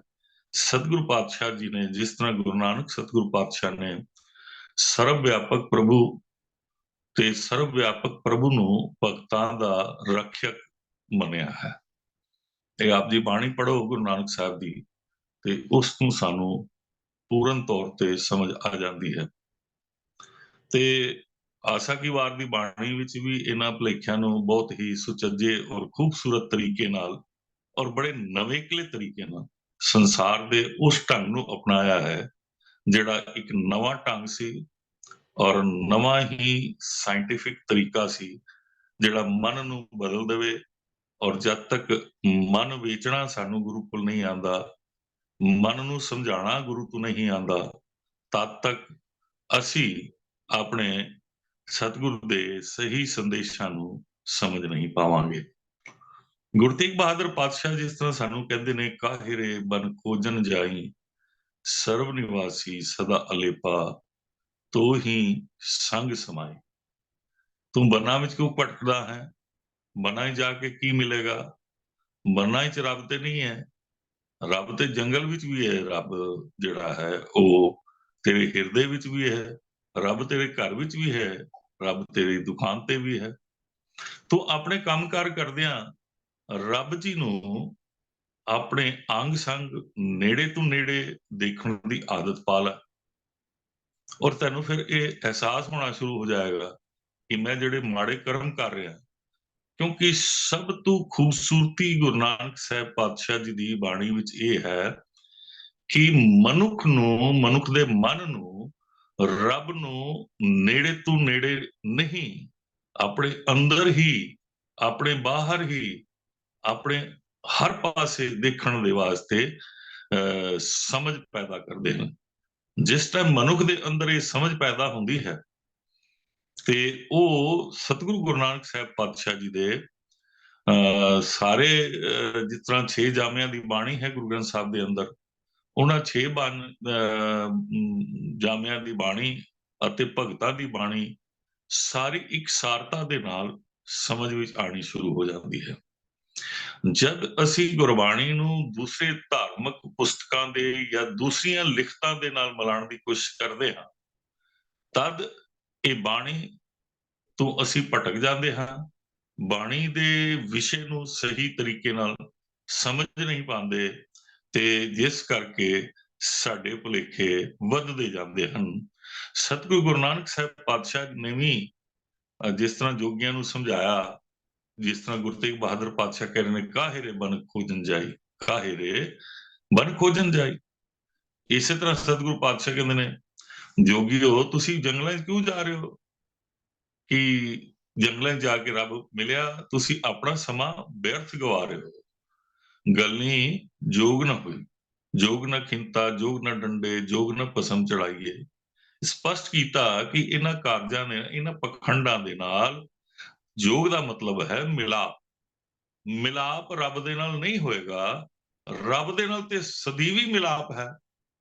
ਸਿਰਫ ਉਸ ਨੂੰ ਆਪਣੇ ਮਨ ਤੇ ਆਪਣੇ ਹਿਰਦੇ ਵਿੱਚ, ਆਪਣੇ ਸਰੀਰ ਰੂਪੀ ਇਸ ਖੇਤ ਵਿੱਚ ਨੂੰ ਸਾਨੂੰ ਪ੍ਰੋਸੈਸ ਰਾਹੀਂ ਸਮਝਣਾ ਪਏਗਾ, ਔਰ ਉਸ ਪ੍ਰੋਸੈਸ ਦਾ ਤਰੀਕਾ ਵੀ ਸਾਡੇ ਸਾਹਮਣੇ ਕਈ ਰੱਖੇ ਨੇ। ਹੁਣ ਇਸੇ ਗੱਲ ਨੂੰ ਸ਼ੇਖ ਫਰੀਦ ਜੀ ਵੀ ਸਮਝਾਣਾ ਕਹਿੰਦੇ ਨੇ, ਜੰਗਲ ਜੰਗਲ ਕਿਆ ਪਵੇ, ਵਣ ਕੰਡਾ ਮੋੜੇ, ਬਸੀਏ ਰੱਬ ਹਿਆਲੀਏ। ਜੰਗਲ ਕਿਆ ਪਵਾ, ਜੰਗਲਾਂ ਵਿੱਚ ਜਾ ਕੇ ਕੀ ਮਿਲੇਗਾ, ਉੱਥੇ ਤੇ ਕੰਡੇ ਹੀ ਮਿਲਨੇ, ਝਾੜੀਆਂ ਮਿਲਣੀਆਂ। ਹਾਲਾਂਕਿ ਉਹਨਾਂ ਝਾੜੀਆਂ ਵਿੱਚ ਵੀ ਰੱਬ ਹੈ, ਉਹਨਾਂ ਕੰਡਿਆਂ ਵਿੱਚ ਵੀ ਰੱਬ ਹੈ, ਲੇਕਿਨ ਇਹ ਨਹੀਂ ਹੈ ਕਿ ਤੂੰ ਘਰ ਛੱਡ ਕੇ, ਬੱਚੇ ਛੱਡ ਕੇ, ਮਾਤਾ ਪਿਤਾ ਨੂੰ ਰੋਂਦਿਆਂ ਛੱਡ ਕੇ ਜੰਗਲਾਂ ਵਿੱਚ ਚਲਾ ਜਾਏ, ਸਭ ਕੁਝ ਤਿਆਗ ਦੇਵੇ। ਇਸ ਸਾਰੇ ਕਨਸੈਪਟ ਨੂੰ ਜਿਹੜਾ ਕਿ ਧਰਮ ਦੇ ਨਾਤੇ ਪਖੰਡ ਦਾ ਰੂਪ ਲੈ ਚੁੱਕਾ ਸੀ, ਉਸ ਦੇ ਉੱਪਰ ਸਤਿਗੁਰੂ ਗੁਰੂ ਨਾਨਕ ਸਾਹਿਬ ਪਾਤਸ਼ਾਹ ਨੇ ਗੁਰੂ ਗ੍ਰੰਥ ਸਾਹਿਬ ਤੱਕ ਆਪਣੇ ਸਾਰੇ ਜਾਮਿਆਂ ਦੇ ਅੰਦਰ ਪੂਰਨ ਸਹੀ ਚੋਟ ਮਾਰੀ ਹੈ। ਔਰ ਜਿਸ ਦੇ ਹਿਰਦੇ ਤੇ ਇਹ ਸੱਟ ਵੱਜੀ ਹੈ, ਉਹ ਉਹਨਾਂ ਧਾਰਮਿਕ ਪੁਸਤਕਾਂ ਦਾ ਜਾਂ ਉਹਨਾਂ ਪਖੰਡਾਂ ਦਾ ਜਾਂ ਉਹਨਾਂ ਕਰਮ ਕਾਂਡਾਂ ਦਾ ਕਦੀ ਸਹਾਰਾ ਨਹੀਂ ਲਿਆ। ਤੇ ਹੁਣ ਗੁਰੂ ਤੇਗ ਬਹਾਦਰ ਪਾਤਸ਼ਾਹ ਬਾਣੀ ਦੇ ਹੋਰ ਚੈਪਟਰ ਵਿੱਚ ਵੀ ਇਹੀ ਗੱਲ ਕਰ ਰਹੇ ਨੇ, ਘਟ ਘਟ ਮੈਂ ਹਰਜੂ ਬਸੈ, ਸੰਤਨ ਕਹਿਓ ਪੁਕਾਰ। ਇੱਥੇ ਸੰਤਨ ਬਹੁਵਚਨ ਹੈ, ਕਿਸੇ ਪਹਿਰਾਵੇ ਵਾਲੇ ਸੰਤ ਦੀ ਗੱਲ ਨਹੀਂ ਹੈ, ਕਿਸੇ ਗੋਲ ਪੱਗ ਵਾਲੇ ਸੰਤ ਦੀ ਗੱਲ ਨਹੀਂ ਹੈ, ਕਿਸੇ ਚਿੱਟੇ ਕੱਪੜੇ ਵਾਲੇ ਸੰਤ ਦੀ ਗੱਲ ਨਹੀਂ ਹੈ, ਕਿਸੇ ਗਿਰਵੇ ਵਸਤਰ ਵਾਲੇ ਸੰਤ ਦੀ ਗੱਲ ਨਹੀਂ ਹੈ, ਕਿਸੇ ਮੜੀ ਮਸਾਣ ਦੀ ਰਾਖ ਮੱਲਣ ਵਾਲੇ ਸਾਧ ਦੀ ਗੱਲ ਨਹੀਂ ਹੈ। ਇੱਥੇ ਜਿਹੜੇ ਗੁਰੂ ਗ੍ਰੰਥ ਸਾਹਿਬ ਦੇ ਅੰਦਰ ਭਗਤਾਂ ਦੀ ਬਾਣੀ ਹੈ, ਉਸ ਕਨਸੈਪਟ ਨੂੰ ਪਾਓ, 35 ਮਹਾਂਪੁਰਸ਼ਾਂ ਦੇ ਸਾਰੇ ਕਨਸੈਪਟ ਨੂੰ, 35 ਮਹਾਂਪੁਰਸ਼ਾਂ ਦੀ ਸਾਰੀ ਵਿਚਾਰ ਨੂੰ ਇਕਸਾਰਤਾ ਦਿੱਤੀ ਔਰ ਸਮਝਾਣਾ ਕੀਤਾ ਹੈ। ਜਨ ਨਾਨਕ ਸਭ ਹੀ ਮੈਂ ਪੂਰਨ। ਇਹ ਵੀ ਮੰਨਣਾ ਕਿ ਕਿਸੇ ਵਿੱਚ ਵੱਧ ਹੈ, ਕਿਸੇ ਵਿੱਚ ਘੱਟ ਹੈ, ਜਾਂ ਇਹ ਵੀ ਮੰਨਣਾ ਕਿ ਮੇਰੇ ਕਮਰੇ 'ਚ ਘੱਟ ਹੈ, ਕਿਸੇ ਹੋਰ ਦੇ ਕਮਰੇ 'ਚ ਵੱਧ ਹੈ, ਜਾਂ ਮੇਰੇ ਵਪਾਰ ਵਿੱਚ ਵੱਧ ਹੈ, ਦੂਸਰੇ ਦੇ ਵਪਾਰ ਵਿੱਚ ਘੱਟ ਹੈ, ਜਾਂ ਇਹ ਮੰਨਣਾ ਮੈਨੂੰ ਘੱਟ ਪਦਾਰਥ ਮਿਲ ਰਹੇ ਨੇ, ਉਹਨੂੰ ਵੱਧ ਪਦਾਰਥ ਮਿਲ ਰਹੇ ਨੇ, ਰੱਬ ਉੱਥੇ ਕਿਤੇ ਵੱਧ ਹੋਏਗਾ। ਉਹ ਗੱਲ ਤੋਂ ਵੀ ਸਾਨੂੰ ਪਰਹੇਜ਼ ਕਰਨ ਲਈ, ਉਸ ਗੱਲ ਤੋਂ ਬਿਲਕੁਲ ਬਾਹਰ ਨਿਕਲਣ ਲਈ ਗਿਆ। ਪੂਰਨ ਤੌਰ ਤੇ ਆਪਣੇ ਮਨ ਬਾਹਰ ਕੱਢਣ ਲਈ ਕਿਹਾ। ਇੱਕ ਪੁਰਖ ਭਗਵਾਨ ਨੂੰ, ਉਹ ਇੱਕ ਪੁਰਖ ਭਗਵਾਨ ਦੀ, ਇੱਕ ਪ੍ਰਮਾਤਮਾ ਦੀ ਗੱਲ ਕਰ ਰਹੇ ਨੇ, ਜਿਸ ਬਾਰੇ ਸਤਿਗੁਰੂ ਜੀ ਬਾਣੀ 'ਚ ਪਹਿਲਾਂ ਵੀ ਆਪਣੇ ਜਾਮਿਆਂ 'ਚ ਕਹਿੰਦੇ ਹਨ, ਸਾਹਿਬ ਮੇਰਾ ਏਕੋ ਹੈ ਭਾਈ, ਏਕੋ ਹੈ, ਏਕਮ ਏਕੰਕਾਰ ਨਿਰਾਲਾ। ਇਸ ਕਨਸੈਪਟ ਨੂੰ ਖੋਲ ਕੇ ਸਮਝਾਣਾ ਕੀਤਾ ਹੈ। ਔਰ ਫਿਰ ਰੱਬ ਦੇ ਵਾਸੇ ਨੂੰ ਸਮਝਾਉਣ ਵਾਸਤੇ ਕਿੰਨਾ ਸੋਹਣਾ ਤਰੀਕਾ ਵਰਤਿਆ ਗੁਰੂ ਤੇਗ ਬਹਾਦਰ ਪਾਤਸ਼ਾਹ, ਭਾਵ ਗੁਰੂ ਨਾਨਕ ਸਾਹਿਬ ਪਾਤਸ਼ਾਹ ਜੀ ਦੇ 9ਵੇਂ ਜਾਮੇ। ਪੁਹਪ ਮਦ ਜਿਉ ਬਾਸ ਬਸਤ ਹੈ, ਜਿਸ ਤਰ੍ਹਾਂ ਫੁੱਲ ਵਿੱਚ ਖੁਸ਼ਬੂ ਵਸਦੀ ਹੈ, ਮੁਕਰ ਮਾਹੇ ਜੈਸੇ ਛਾਈ। ਹੁਣ ਫੁੱਲ ਦੀ ਖੁਸ਼ਬੂ ਫੁੱਲ ਕੋਲ ਜਾ ਕੇ ਮਿਲਦੀ ਹੈ, ਉਹ ਬਗੀਚੇ 'ਚ ਜਾਣਾ ਪਏਗਾ, ਜਿੱਥੇ ਫੁੱਲ ਦਾ ਪੌਦਾ ਹੈ ਉੱਥੇ ਜਾਣਾ ਪਏਗਾ, ਉੱਥੇ ਉਹਦੀ ਖੁਸ਼ਬੂ ਮਿਲੇਗੀ। ਹੁਣ ਜੇ ਉਸ ਖੁਸ਼ਬੂ ਨੂੰ ਅਸੀਂ ਸਮਝੀਏ ਕਿ ਪਕੜ ਲਵਾਂਗੇ ਜਾਂ ਫੁੱਲ ਵਿੱਚੋਂ ਕੱਢ ਲਵਾਂਗੇ, ਉਹ ਪ੍ਰੋਸੈਸ ਨਾਲ ਤੇ ਉਸ ਤੇ ਅਰਕ ਨੂੰ ਕੱਢਿਆ ਜਾ ਸਕਦਾ ਹੈ। ਉਸ ਤੇ ਅੰਦਰੋਂ ਜਿਹੜਾ ਉਸ ਦਾ ਖੁਸ਼ਬੂ ਹੈ ਉਹ ਕੈਮੀਕਲ ਵਿੱਚ ਬਦਲਿਆ ਜਾ ਸਕਦਾ ਹੈ। ਲੇਕਿਨ ਫੁੱਲ ਦੀਆਂ ਪੰਖੜੀਆਂ ਨੂੰ ਤੋੜ ਕੇ ਉਹਦੇ ਪਰਾਗ ਵਿੱਚੋਂ ਫੁੱਲ ਖੁਸ਼ਬੂ ਨਹੀਂ ਕੱਢੀ ਜਾ ਸਕਦੀ। ਜਦ ਤੱਕ ਫੁੱਲ ਆਪਣੇ ਪੂਰਨ ਤੌਰ ਤੇ ਇਕੱਠਾ ਹੈ, ਆਪਣੇ ਪਰਾਗ ਦੇ ਨਾਲ ਜੁੜਿਆ ਹੋਇਆ, ਆਪਣੇ ਜੜ ਦੇ ਨਾਲ ਜੁੜਿਆ ਹੋਇਆ, ਜਾਂ ਆਪਣੇ ਉਸ ਬੰਧਨ ਦੇ ਨਾਲ ਜੁੜਿਆ ਜਿਸ ਬੰਧਨ ਵਿੱਚ ਉਸ ਨੂੰ ਅਕਾਲ ਪੁਰਖ ਨੇ ਬੰਨਿਆ ਹੈ ਪੇਟ ਦੇ ਵਿੱਚ, ਤਦ ਤੱਕ ਉਹ ਖੁਸ਼ਬੂ ਦਿੰਦਾ ਹੈ। ਜਦ ਉਸ ਦੇ ਵਿੱਚ ਉਹ ਸੁੱਕ ਜਾਂਦਾ ਹੈ, ਉਹਦੀ ਖੁਸ਼ਬੂ ਵੀ ਮੱਧਮ ਹੋ ਜਾਂਦੀ ਹੈ। ਇਸੇ ਤਰ੍ਹਾਂ ਸਮਝਾਣਾ ਕੀਤਾ, ਜਿਸ ਤਰ੍ਹਾਂ ਤੁਸੀਂ ਸ਼ੀਸ਼ੇ ਵਿੱਚ ਆਪਣੀ ਸ਼ਕਲ ਦੇਖਦੇ ਹੋ, ਛਾਇਆ ਦੇਖਦੇ ਹੋ, ਇਸ ਤਰ੍ਹਾਂ ਰੱਬ ਜੀ ਦੀ ਰਿਫਲੈਕਸ਼ਨ ਸਾਡੇ ਅੰਦਰ ਹੈ, ਜੋਤ ਹੈ ਸਾਡੇ ਅੰਦਰ। ਤੈਸੇ ਹੀ ਹਰ ਬਸੇ ਨਿਰੰਤਰ, ਘੱਟ ਹੀ ਖੋਜੋ ਭਾਈ। ਭਾਵ ਆਪਣੇ ਅੰਦਰ ਹੀ ਲੱਭਣਾ ਪਏਗਾ, ਜਿਸ ਬਾਰੇ ਸਤਿਗੁਰੂ ਨੇ ਬਾਰ-ਬਾਰ ਕਿਹਾ, ਮਨ ਰੇ ਥਿਰ ਰਹੋ ਮਤ ਕਤ ਜਾਹੀ ਜੀਓ, ਬਾਹਰ ਢੂੰਡਤ ਬਹੁਤ ਦੁੱਖ ਪਾਵੇਂ, ਘਰ ਅੰਮ੍ਰਿਤ ਘਟ ਮਾਹੀ ਜੀਓ। ਇਸ ਨਾਮ ਅੰਮ੍ਰਿਤ ਨੂੰ, ਰੱਬੀ ਗੁਣਾਂ ਦੇ ਅੰਮ੍ਰਿਤ ਨੂੰ ਆਪਣੇ ਅੰਦਰ ਹੀ ਸਾਨੂੰ ਕਮਾਉਣਾ ਪਏਗਾ। ਸਾਨੂੰ ਉਸ ਮਨ ਨੂੰ ਉਹਨਾਂ ਗੁਣਾਂ ਵਿੱਚ ਲੀਨ ਕਰਨਾ ਪਏਗਾ। ਨਾਨਾ ਰੂਪ ਧਰੇ ਬਹੁ ਰੰਗੀ, ਜਿੰਨੇ ਰੰਗ ਸੰਸਾਰ ਦੇ ਦੇਖ ਰਹੇ ਹੋ, ਜਿੰਨੀਆਂ ਕਲਾਕ੍ਰਿਤੀਆਂ ਰੱਬ ਦੀਆਂ ਕੁਦਰਤ ਦੇਖ ਰਹੇ ਹੋ, ਉਸ ਕਾਦਰ ਨੇ ਆਪਣਾ ਵਾਸਾ ਉਸ ਤੇ ਕੀਤਾ। ਇਸ ਨੂੰ ਵੀ ਸਪਸ਼ਟ ਕੀਤਾ ਹੈ ਸਤਿਗੁਰੂ ਪਾਤਸ਼ਾਹ ਪਹਿਲੇ ਜਾਮੇ 'ਚ ਆਸਾ ਕੀ ਵਾਰ ਦੀ ਬਾਣੀ ਦੇ ਅੰਦਰ ਸਾਨੂੰ ਸਪਸ਼ਟ ਤੌਰ ਤੇ ਕਹਿੰਦੇ ਨੇ, ਆਪੀ ਨੇ ਆਪ ਸਾਜਿਓ, ਆਪੀ ਨੇ ਰਚਿਓ ਨਾਉ, ਦੁਈ ਕੁਦਰਤ ਸਾਜ ਵਿੱਚ ਆਸਣ ਡਿਠੋ ਜਾਓ। ਹੁਣ ਇੱਥੋਂ ਸਪਸ਼ਟ ਨਜ਼ਰ ਆਉਂਦਾ ਹੈ, ਸਭ ਤੇ ਰਹੇ ਨਿਆਰਾ। ਉਹ ਸਾਰਿਆਂ ਵਿੱਚ ਰਹਿ ਕੇ ਉਹ ਸਭ ਤੋਂ ਨਿਆਰਾ ਹੈ, ਸਭ ਤੋਂ ਵੱਖਰਾ ਹੈ, ਕਿਉਂਕਿ ਉਸ ਤੇ ਉਹ ਪ੍ਰਭਾਵ ਨਹੀਂ ਹੈ ਜਿਹੜਾ ਪ੍ਰਭਾਵ ਮਨੁੱਖ ਮਨ ਜਿਹੜਾ ਮਟੀਰੀਅਲਿਸਟਿਕ ਹੈ, ਪਦਾਰਥਵਾਦੀ ਹੈ, ਪਦਾਰਥਾਂ ਵਿੱਚ ਫਸਿਆ ਹੋਇਆ ਹੈ, ਅਨੇਕਾਂ ਰਿਸ਼ਤਿਆਂ ਵਿੱਚ ਫਸਿਆ ਹੋਇਆ ਹੈ। ਅਗਲੇ ਸ਼ਬਦਾਂ ਵਿੱਚ ਸਤਿਗੁਰੂ ਪਾਤਸ਼ਾਹ ਜੀਵਨ ਮਨੋਰਥ ਔਰ ਮਾਇਆ ਦੇ ਸਾਰੇ ਚੈਪਟਰ ਵਿੱਚ ਸਮਝਾਉਂਦੇ ਨੇ। ਅਤੇ ਅਸੀਂ ਇਹ ਸਮਝਣਾ ਹੈ, ਜਦ ਤੱਕ ਸਾਨੂੰ ਇਹ ਨਹੀਂ ਸਮਝ ਆਉਂਦੀ ਕਿ ਰੱਬ ਸਾਡੇ ਅੰਗ ਸੰਗ ਹੈ, ਰੱਬ ਸਾਡੇ ਇੰਨਾ ਅੰਗ ਸੰਗ ਹੈ ਕਿ ਸਾਡਾ ਸਰੀਰ ਉਸ ਤੋਂ ਬਿਨਾਂ ਚੱਲ ਨਹੀਂ ਸਕਦਾ। ਸਾਡੇ ਸਰੀਰ ਦੀ ਸਾਰੀ ਐਕਟੀਵਿਟੀ ਉਸ ਦੇ ਜੋਤ ਰਾਹੀਂ ਹੈ, ਉਹਦੀ ਬਖਸ਼ੀ ਹੋਈ ਤਾਕਤ ਰਾਹੀਂ ਹੈ, ਉਹਦੀ ਸਤਿਆ ਰਾਹੀਂ ਹੈ। ਜਦ ਤੱਕ ਸਾਡੇ ਅੰਦਰ ਉਹਦੀ ਸਤਿਆ ਕਾਇਮ ਹੈ, ਤਦ ਤੱਕ ਹੀ ਇਹ ਸਰੀਰ ਵਰਕ ਕਰ ਰਿਹਾ ਹੈ। ਸਰੀਰ ਸੋਚ ਰਿਹਾ ਹੈ ਚੰਗਾ ਜਾਂ ਮਾੜਾ ਸੋਚ ਰਿਹਾ ਹੈ, ਇਹ ਗੱਲ ਪਹਿਲਾ ਕੰਮ ਨਹੀਂ ਸਮਝਣੀ।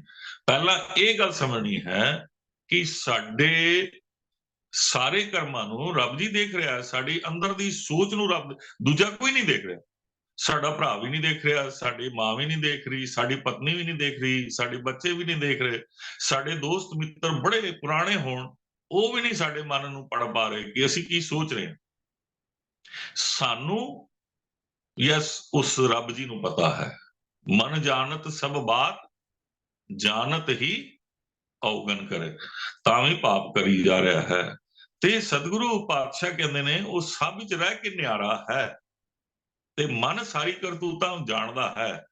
ਇਸ ਕਰਕੇ ਪਹਿਲਾਂ ਮਨ ਨੂੰ ਤਿਆਰ ਕਰਨਾ ਹੈ ਕਿ ਰੱਬ ਹਰ ਜਗ੍ਹਾ ਰੱਬ ਦਾ ਵਾਸਾ ਹੈ।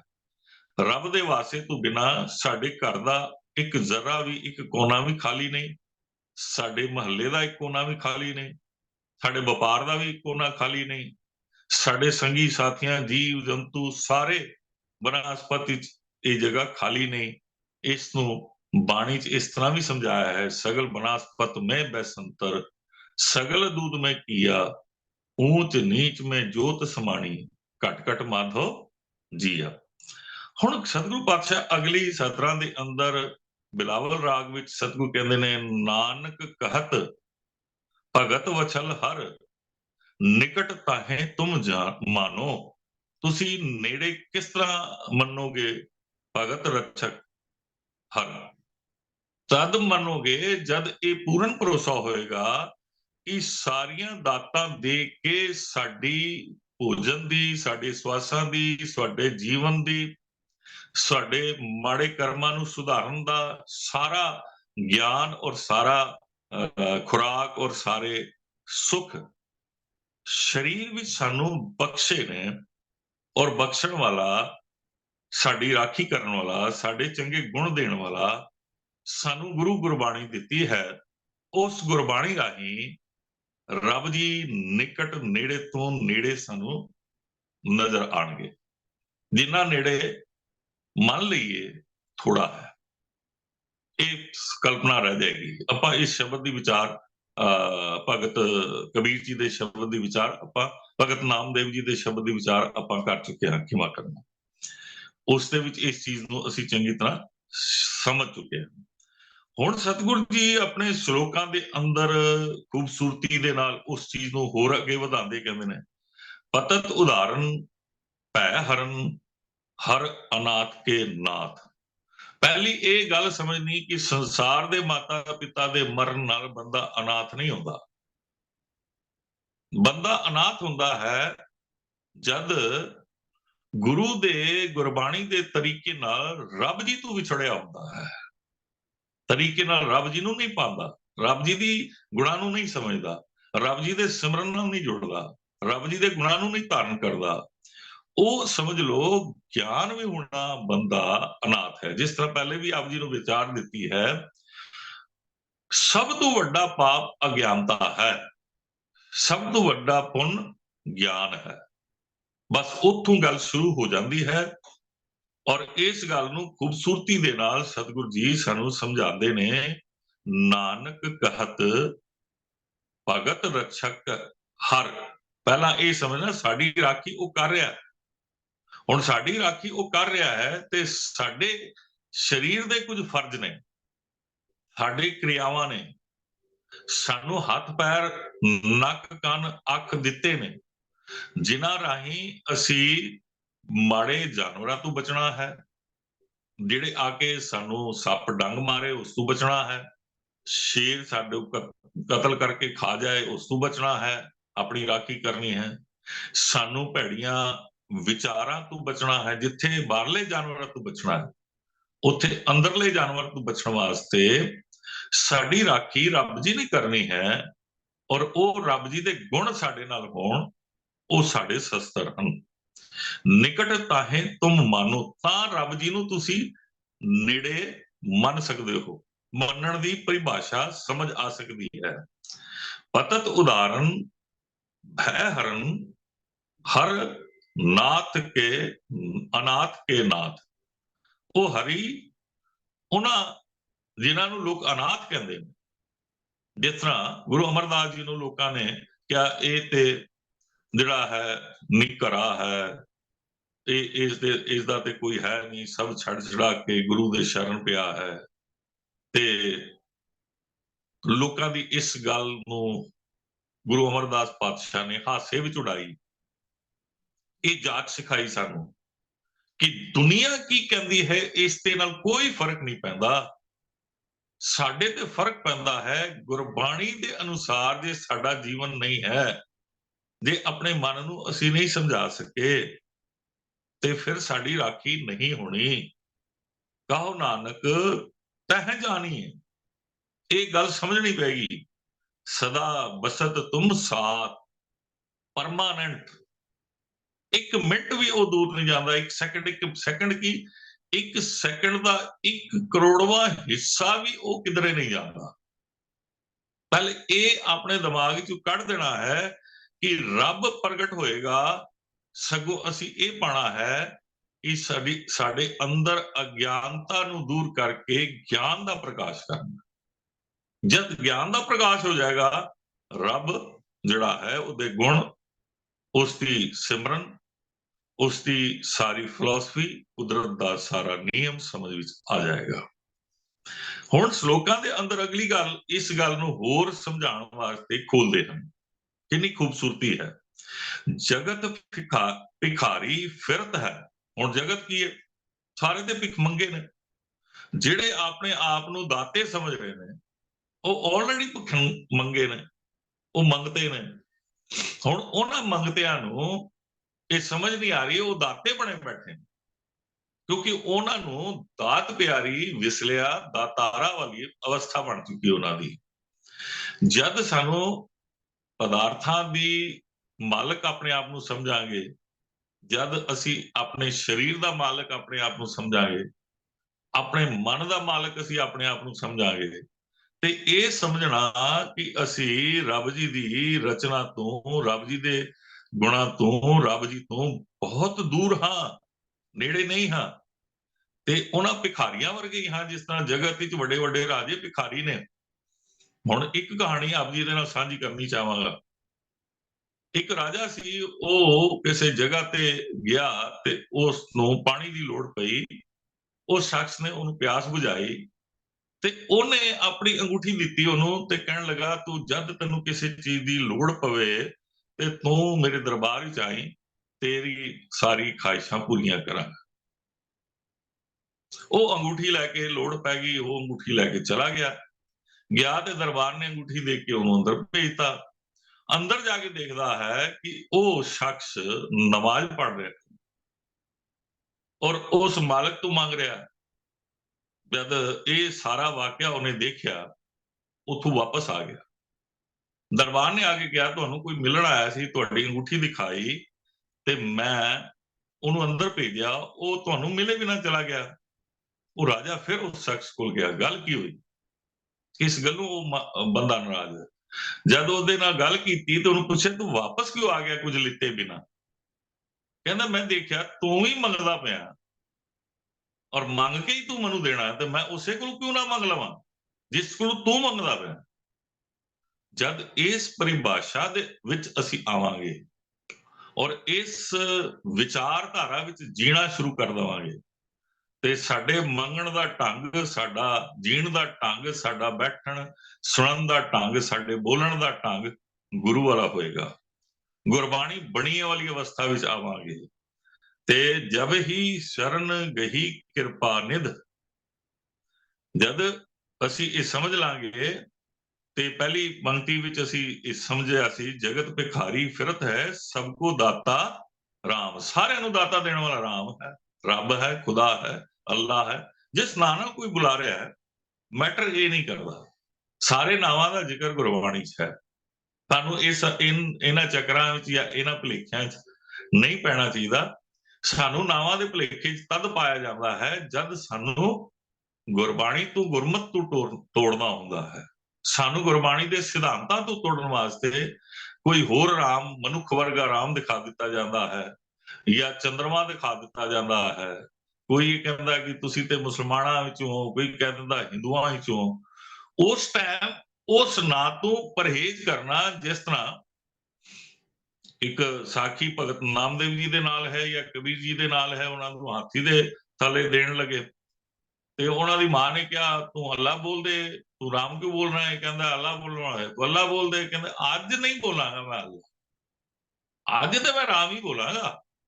ਇਹ ਠੀਕ ਹੈ, ਅੱਲਾ ਰਾਮ ਇੱਕ ਹੀ ਹੈ, ਲੇਕਿਨ ਤਾਕਤ ਦੇ ਜ਼ੋਰ ਤੇ ਜਿਸ ਵਾਸਤੇ ਗੁਰੂ ਤੇਗ ਬਹਾਦਰ ਪਾਤਸ਼ਾਹ ਨੇ ਸ਼ਹਾਦਤ ਦਿੱਤੀ ਹੈ, ਉਹ ਵਿਚਾਰਧਾਰਾ ਇੱਥੇ ਕੰਮ ਕਰ ਰਹੀ ਹੈ। ਉਹ ਵਿਚਾਰਧਾਰਾ ਗੁਰਬਾਣੀ ਦੀ ਪ੍ਰੈਕਟੀਕਲ ਲਾਈਫ ਹੈ, ਗੁਰਬਾਣੀ ਦੀ ਸਹੀ ਸਮਝ ਤੇ ਜੀਵਨ ਹੈ। ਜਦ ਤੱਕ ਰੱਬ ਜੀ ਨੂੰ ਦੇਖਣ ਦੇ ਵਾਸਤੇ ਨਜ਼ਰੀਆ, ਰੱਬ ਜੀ ਨੂੰ ਪਾਉਣ ਦਾ ਢੰਗ, ਰੱਬ ਜੀ ਨਾਲ ਜੀਣ ਦਾ ਢੰਗ, ਰੱਬ ਜੀ ਨਾਲ ਸੁਣਨ ਦਾ ਢੰਗ ਸਾਨੂੰ ਨਹੀਂ ਆਏਗਾ, ਉੱਠਤ ਬੈਠਤ ਸੋਵਤ ਧਿਆਈਏ ਦੀ ਜਿਹੜੀ ਪਰਿਕਲਪਨਾ ਹੈ, ਖੂਬਸੂਰਤੀ ਹੈ, ਇਹ ਸਾਨੂੰ ਜਦ ਤੱਕ ਗੁਰਬਾਣੀ ਰਾਹੀਂ ਨਹੀਂ ਸਮਝਾਂਗੇ ਤਦ ਤੱਕ ਅਸੀਂ ਰੱਬ ਜੀ ਨੂੰ ਘੱਟ ਵਿੱਚ ਦੇਖਣ ਦੀ ਆਦਤ ਨਹੀਂ ਪਾ ਸਕਾਂਗੇ।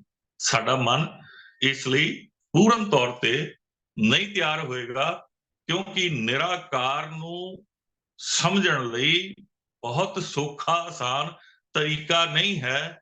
ਇਸ ਕਰਕੇ ਗੁਰੂ ਗ੍ਰੰਥ ਸਾਹਿਬ ਦੇ ਅੰਦਰ ਸ਼ੁਰੂ ਤੋਂ ਉਸ ਨਿਰਾਕਾਰ ਪ੍ਰਮਾਤਮਾ ਨੂੰ ਮਨ ਨੂੰ ਸਮਝਾਉਣ ਵਾਸਤੇ ਮਨ ਨੂੰ ਤਿਆਰ ਕਰਨ ਦੀ ਗੱਲ ਕੀਤੀ ਹੈ, ਮਨ ਤੋਂ ਪਰਿਭਾਸ਼ਾ ਸ਼ੁਰੂ ਕਰਨ ਦੀ ਗੱਲ ਕੀਤੀ ਹੈ। ਤੇ ਇਸ ਸਾਰੀ ਪਰਿਭਾਸ਼ਾ ਤੋਂ ਬਾਅਦ ਜਿਹੜਾ ਦੂਜਾ ਸਬਜੈਕਟ ਗੁਰੂ ਤੇਗ ਬਹਾਦਰ ਪਾਤਸ਼ਾਹ ਜੀ ਦੇ ਰਾਹੀਂ ਆਂਦਾ ਹੈ, ਜਿਹੜਾ ਉਹਨਾਂ ਦੇ ਜੀਵਨ ਤੋਂ ਹੀ ਸਾਨੂੰ ਸਮਝ ਵਿੱਚ ਆਉਂਦੀ ਹੈ, ਉਹ ਚੈਪਟਰ ਹੈ ਮਨੁੱਖਾ ਜੀਵਨ ਦਾ ਮਨੋਰਥ।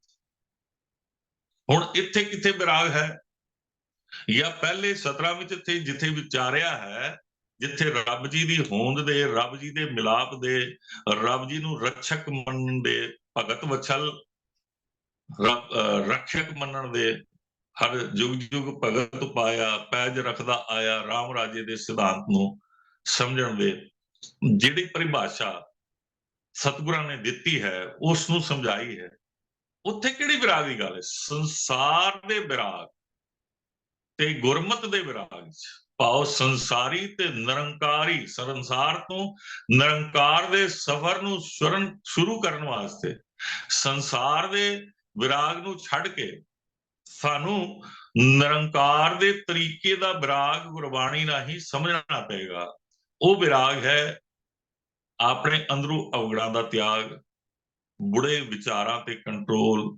ਇਹ ਨਹੀਂ ਕਿ ਫੁਰਨੇ ਨਹੀਂ ਉੱਠਣਗੇ, ਜਾਂ ਇਹ ਨਹੀਂ ਕਿ ਮੇਰੇ ਫੁਰਨੇ ਨਹੀਂ ਉੱਠਦੇ, ਸਭ ਦੇ ਅੰਦਰ ਇੱਕ ਫੁਰਨੇ ਉੱਠਦੇ ਹਨ। ਉਹਨਾਂ ਫੁਰਨਿਆਂ ਨੂੰ ਕਾਬੂ ਕਰਨ ਵਾਸਤੇ, ਉਹਨਾਂ ਫੁਰਨਿਆਂ ਨੂੰ ਖਤਮ ਕਰਨ ਵਾਸਤੇ, ਉਹਨਾਂ ਬੁਲਬੁਲਿਆਂ ਨੂੰ ਮੁਕਾਉਣ ਵਾਸਤੇ ਸਾਡੇ ਕੋਲ ਇੱਕੋ ਇੱਕ ਤਰੀਕਾ ਹੈ, ਗੁਰਬਾਣੀ, ਗੁਰੂ ਦਾ ਤਰੀਕਾ, ਗੁਰੂ ਦਾ ਉਪਦੇਸ਼, ਗੁਰੂ ਦਾ ਗਿਆਨ। ਹੁਣ ਮਨੁੱਖੀ ਜੀਵਨ ਦਾ ਮਨੋਰਥ ਤਦ ਹੀ ਸਾਨੂੰ ਪ੍ਰਾਪਤ ਹੋ ਸਕਦਾ ਹੈ ਜਦ ਅਸੀਂ ਅਕਾਲ ਪੁਰਖ ਦੇ ਸਿਸਟਮ ਦੇ ਵਿੱਚ ਅਭੇਦ ਹੋਣ ਵਾਸਤੇ ਤਿਆਰ ਹਾਂ। ਅਕਾਲ ਪੁਰਖ ਦਾ ਸਿਸਟਮ ਭਾਵ ਅਕਾਲ ਪੁਰਖ ਦਾ ਹੁਕਮ, ਅਕਾਲ ਪੁਰਖ ਦੇ ਗੁਣ, ਅਕਾਲ ਪੁਰਖ ਦਾ ਨਿਆਂ, ਅਕਾਲ ਪੁਰਖ ਦਾ ਨਿਯਮ। ਇਹਨਾਂ ਵੱਲ ਸਤਿਗੁਰੂ ਜੀ ਸਾਨੂੰ ਜ਼ੋਰ ਦਿੰਦੇ ਹੋਏ ਸਮਝਾਣਾ ਕਰਦੇ ਨੇ ਕਿ ਮਨੁੱਖ ਜੀਵਨ ਜਿਹੜਾ ਹੈ ਅਕਾਲ ਪੁਰਖ ਵਿੱਚ ਅਭੇਦ ਹੋਣ ਵਾਸਤੇ ਜਨਮ ਮਰਨ ਦੇ ਗੇੜ ਚੋਂ ਨਿਕਲਣ ਵਾਸਤੇ ਮਿਲਿਆ ਹੈ। ਹੁਣ ਜਨਮ ਮਰਨ ਦਾ ਗੇੜ ਦੋ ਕਿਸਮ ਦਾ ਹੈ, ਮੈਂ ਜੋ ਸਮਝਦਾ। ਪਹਿਲਾ ਜਨਮ ਮਰਨ ਦਾ ਗੇੜ ਹੈ ਜਿਸ ਨੂੰ ਕਹਿੰਦੇ ਨੇ ਕਿ ਮਰਤਾ ਮਰਤਾ ਜਗ ਮੁਆ, ਮਰ ਵੀ ਨਾ ਜਾਣੇ ਕੋਏ। ਇਹ ਹੈ ਆਪਣੇ ਅੰਦਰੋਂ ਸੰਸਾਰ ਦੇ ਜਿਹੜੇ ਗੁਣ ਪ੍ਰਾਪਤ ਹੋਏ ਨੇ, ਸੰਸਾਰੀ ਗੁਣ ਪ੍ਰਾਪਤ ਹੋਏ ਨੇ, ਵਿਕਾਰਾਂ ਦੇ ਗੁਣ ਪ੍ਰਾਪਤ ਹੋਏ ਨੇ, ਉਹਨਾਂ ਵਿਕਾਰਾਂ ਨੂੰ ਅੰਦਰੋਂ ਮਾਰਨਾ, ਅਵਗੁਣਾਂ ਨੂੰ ਤਿਆਗਣਾ, ਤੇ ਹਰ ਟਾਈਮ ਹਰ ਸ਼ਖਸ ਦੇ ਅੰਦਰ ਪ੍ਰਮਾਤਮਾ ਦੀ ਜੋਤ ਦੇਖ ਕੇ ਵਿਵਹਾਰ ਕਰਨਾ। ਜਿਸ ਟਾਈਮ ਅਸੀਂ ਆਪਣੇ ਪੁੱਤਰ ਨਾਲ ਪ੍ਰਮਾਤਮਾ ਦੀ ਜੋਤ ਦੇਖ ਕੇ ਵਿਵਹਾਰ ਕਰਾਂਗੇ ਤਦ ਇਹ ਨਹੀਂ ਕਹਾਂਗੇ ਕਿ ਇਹਨੂੰ ਪਾਲਿਆ, ਇਹ ਸਾਨੂੰ ਨਹੀਂ ਪਾਲਦਾ। ਅਸੀਂ ਇਹ ਸਮਝਾਂਗੇ ਸਾਡੀ ਡਿਊਟੀ ਲੱਗੀ ਸੀ ਇਸ ਸ਼ਖਸ ਨੂੰ ਗੁਰਮਤਿ ਦੀ ਸਿੱਖਿਆ ਦੇ ਨਾਲ, ਸੰਸਾਰੀ ਸਿੱਖਿਆ ਦੇ ਕੇ, ਅਕਾਲ ਪੁਰਖ ਦੇ ਨਿਯਮਾਂ ਨੂੰ ਸਮਝਾ ਕੇ ਇਹਨੂੰ ਇੱਕ ਨੇਕ ਗੁਰਸਿੱਖ ਬਣਾਉਣਾ, ਗੁਰਮੁਖ ਬਣਾਉਣਾ। ਅਸੀਂ ਆਪਣੇ ਬੱਚਿਆਂ ਨੂੰ ਗੁਰਮੁਖ ਬਣਾਉਣ ਵਾਸਤੇ ਕੋਈ ਉਪਰਾਲਾ ਨਹੀਂ ਕਰ ਰਹੇ। ਖੁਦ ਨੂੰ ਗੁਰਮੁਖ ਬਣਾਉਣ ਵਾਸਤੇ ਅਸੀਂ ਤਿਆਰ ਕੰਮ ਕਰੀ ਜਾ ਰਹੇ ਹਾਂ ਔਰ ਫਿਰ ਵੀ ਗੁਰਮੁਖ ਨਹੀਂ ਬਣ ਰਹੇ, ਕਿਉਂਕਿ ਗੁਰਮੁਖ ਦਾ ਪ੍ਰੋਸੈਸ ਹੀ ਅਸੀਂ ਅਡਾਪਟ ਨਹੀਂ ਕਰ ਰਹੇ। ਸੁਣ ਰਹੇ ਹਾਂ, ਪ੍ਰੋਸੈਸ ਨਹੀਂ ਅਡਾਪਟ ਕਰ ਰਹੇ। ਪਿਛਲੀ ਵਾਰ ਇੱਕ ਵੀਰ ਜੀ ਨੇ ਇਹ ਗੱਲ ਸਾਹਮਣੇ ਰੱਖਤੀ ਸੀ, ਜਿਸ ਨੂੰ ਸਮਝਣਾ ਹੈ ਕਿ ਸਿਰਫ ਕੱਲਾ ਮੇਰਾ ਜੀਵਨ ਨਹੀਂ, ਹਰ ਇੱਕ ਗੁਰਸਿੱਖ ਦਾ ਜਿਹਨੇ ਨਾਨਕ ਨਾਮ ਲੇਵਾ ਨੇ, ਉਹਨਾਂ ਨੇ ਆਪਣੇ ਜੀਵਨ ਨੂੰ, ਜੋ ਸੋਨੇ ਵਰਗਾ ਜੀਵਨ ਹੈ, ਉਸ ਨੂੰ ਮਿੱਟੀ ਵਰਗਾ ਨਹੀਂ ਕਰਨਾ। ਸੋਨੇ ਵਰਗੇ ਗੁਰਮਤ ਦੇ ਵਿਚਾਰ ਨੇ, ਜਿਸ ਨੂੰ ਸਤਿਗੁਰੂ ਪਾਤਸ਼ਾਹ ਇਸ ਤਰ੍ਹਾਂ ਕਹਿੰਦੇ ਨੇ, ਬਾਣੀ ਜਿਹੜੀ ਹੈ ਉਹ ਹੀਰੇ ਜਵਾਹਰਾਤ ਹੈ। ਹੁਣ ਹੀਰੇ ਜਵਾਹਰਾਤ ਤੁਲ ਦੇਤਾ, ਸੋਨੇ ਤੋਂ ਉੱਪਰ ਹੀਰੇ ਜਵਾਹਰਾਤ ਨੇ। ਹੁਣ ਬਾਣੀ ਜਿਹੜੀ ਹੈ, ਗੁਰ ਕਾ ਸ਼ਬਦ ਰਤਨ ਹੈ, ਹੀਰੇ ਜਿਤ ਜੜਾਓ। ਹੁਣ ਅੰਗੂਠੀ ਵੀ, ਸੋਨੇ ਦੀ ਅੰਗੂਠੀ 'ਚ ਹੀਰੇ ਜੜਾਉਂਦੇ ਆ, ਤੇ ਮਨ ਜਦ ਤੱਕ ਸੋਨੇ ਵਰਗਾ ਨਹੀਂ ਹੋਏਗਾ, ਤਦ ਤੱਕ ਇਹਦੇ ਵਿੱਚ ਗੁਰਬਾਣੀ ਦੇ ਗੁਣ, ਗੁਰੂ ਦੇ ਅਕਾਲ ਪੁਰਖ ਦੇ ਗੁਣ ਕਿਸ ਤਰ੍ਹਾਂ ਜਣਾਵਾਂਗੇ। ਹੁਣ ਉਹ ਜਣਾਣਾ ਇੱਕ ਵੱਖਰਾ ਹੈ, ਉਸ ਦੇ ਵਿੱਚ ਢਾਲ ਕੇ ਅੰਗੂਠੀ ਉਂਗਲੀ 'ਚ ਪਾਣੀ, ਦੁਨੀਆ ਨੂੰ ਦਿਖਾਣਾ ਹੈ। ਇੱਥੇ ਮਨ ਦੇ ਅੰਦਰ ਰੱਬ ਦੇ ਗੁਣ ਪਾ ਕੇ ਆਪਣੇ ਗੁਰੂ ਦੇ ਸ਼ਰਨ ਵਿੱਚ ਪੇਸ਼ ਹੋਣਾ ਹੈ। ਤਨ ਮਨ ਧਨ ਸਭ ਸੌਂਪ ਗੁਰੂ ਕੋ, ਹੁਕਮ ਮੰਨੀਏ ਪਾਵੇ ਦੀ ਪਰਿਭਾਸ਼ਾ ਨੂੰ ਸਮਝਣਾ ਹੈ। ਹੁਣ ਮਨੁੱਖਾ ਜੀਵਨ ਦੇ ਪ੍ਰੋਸੈਸ ਨੂੰ ਸਮਝਣ ਵਾਸਤੇ ਸਾਨੂੰ ਇਹ ਬਹੁਤ ਜ਼ਰੂਰੀ ਹੈ ਕਿ ਸਵਾਸ ਸਾਡੇ ਵਿਅਰਥ ਜਾ ਰਹੇ ਨੇ, ਮੇਰੇ ਵੀ ਵਿਅਰਥ ਜਾ ਰਹੇ ਨੇ, ਕਈ ਸਵਾਸ ਵਿਅਰਥ ਜਾ ਰਹੇ ਨੇ, ਕਈ ਘੰਟਿਆਂ ਦੇ ਸਵਾਸ ਵਿਅਰਥ ਜਾ ਰਹੇ ਨੇ। ਤੇ ਸਤਿਗੁਰੂ ਪਾਤਸ਼ਾਹ ਕਹਿੰਦੇ ਨੇ, ਸਾਧੋ ਗੋਬਿੰਦ ਕੇ ਗੁਣ ਗਾਓ। ਸਾਧੋ, ਜਿਨ੍ਹਾਂ ਨੇ ਮਨ ਨੂੰ ਸਾਧ ਲਿਆ, ਅਕਾਲ ਪੁਰਖ ਨੂੰ ਆਪਣੇ ਨੇੜੇ ਤੋਂ ਨੇੜੇ ਓਤ ਪ੍ਰੋਤ ਕਰ ਲਿਆ, ਲੀਨ ਕਰ ਲਿਆ ਕਿ ਮੈਂ ਹੁਣ ਰੱਬ ਜੀ ਤੁਹਾਡੇ ਬਿਨਾਂ ਕੁਝ ਵੀ ਨਹੀਂ ਹਾਂ। ਹੁਣ ਮੈਨੂੰ ਇਹ ਸਮਝ ਆ ਗਈ ਹੈ ਕਿ ਜੀਵਨ ਦਾ ਮਨੋਰਥ ਕਿਸ ਤਰ੍ਹਾਂ ਜੀਣਾ ਹੈ। ਉਸ ਦਾ ਅਗਲਾ ਚੈਪਟਰ ਮੈਂ ਸਮਝਣ ਲਈ ਗੁਰਬਾਣੀ ਦੇ ਕੋਲ ਆ ਬੈਠਾ ਹਾਂ। ਅਗਲਾ